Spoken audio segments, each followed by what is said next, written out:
کوئی آنکھیں دکھائیں تو آکے ہاتھ جوڑ دیں. اس وقت تو ہم یہی دیکھ رہے ہیں. اور پھر یہ کہا پرائورٹیز چینج ہونی شروع ہو پرائورٹیز ڈیفینیٹلی چینج ہو جاتی ہیں.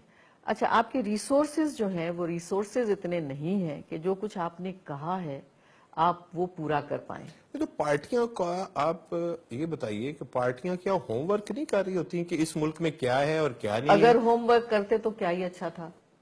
نہیں اگر ہوم ورک کیا جاتا تو کیا ہی اچھا تھا. دیکھیے ہوم ورک اس جگہ کیا جاتا ہے جب آپ کی پلاننگ دور تک دیکھنے کی ہو. اگر آپ صرف الیکشن کو دیکھ رہے ہیں، صرف الیکشن کو دیکھ رہے ہیں اور صرف یہ دیکھ رہے ہیں کہ ایک دفعہ ہم چلے تو جائیں پھر دیکھا جائے گا، اور اگر آپ کے سامنے کوئی اچھی پلاننگ نہیں ہے، آپ کے پاس اکانومسٹ نہیں ہے، آپ کے پاس ایجوکیشنسٹ نہیں ہے، آپ کے پاس ویژن نہیں ہے. سب سے پہلی بات تو کہ ویژن نہیں ہے. ویژن یہ ہے کہ جی اس وقت میرے ملک میں یہ حالات ہیں اور یہ تکلیف ہے، مجھے اس ملک کو اس تکلیف سے اور حالات سے نکالنا ہے. میں پھر واپس جاتی ہوں، بھٹو صاحب نے جن حالات میں ملک لیا تھا وہ تو آج سے بھی بدتر تھا. آپ کا ملک 2 ٹکڑے ہو چکا تھا، آپ کے آدھے سے زیادہ ریسورسز چلے گئے تھے، آپ کے 90,000 سپاہی دشمن کے قید میں تھے. آپ کے پاس کیا تھا؟ آپ ایک شکست خوردہ قوم تھے. لیکن اس نے نہ صرف یہ کہ کم بیک کیا، کم بیک کیا، لوگوں کو یوں اٹھایا اور لوگوں سے کہا کہ جی اسی حالت میں رہنا ہے، کرنا ہے، کام کرنا ہے. اور انہوں نے آلٹرنیٹس ڈھونڈنے شروع کیے.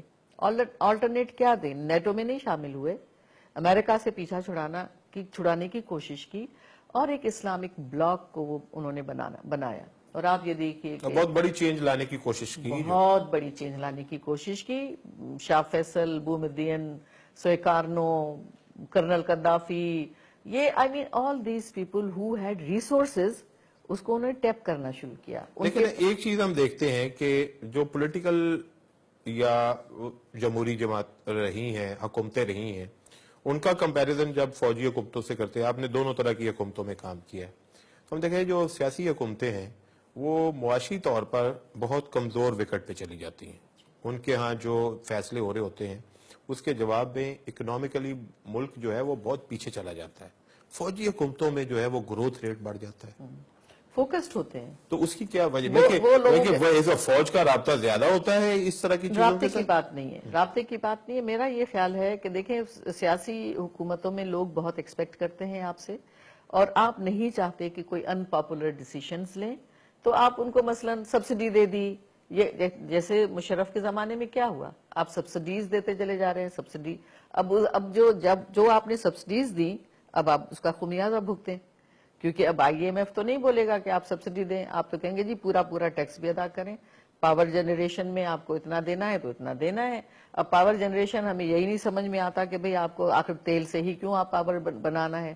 آپ کے پاس جب اتنے اللہ نے یہ ذخائر دیے ہوئے ہیں کوئلے کے کہ پتہ نہیں کتنے سالوں تک وہ کوئلے کی انرجی ختم نہیں ہونے والی ہے، اتنے ذخائر ہیں، اس کو آپ کیوں نہیں ٹیپ کرتے؟ یہ گورنمنٹ، یہ بے نظیر کی فرسٹ گورنمنٹ سے یہ پروجیکٹ چل رہا ہے جو تھرکول والا ہے، بہت پرانا ہے. لیکن اس میں کون انٹرسٹڈ ہے کہ یہ نہ ہو؟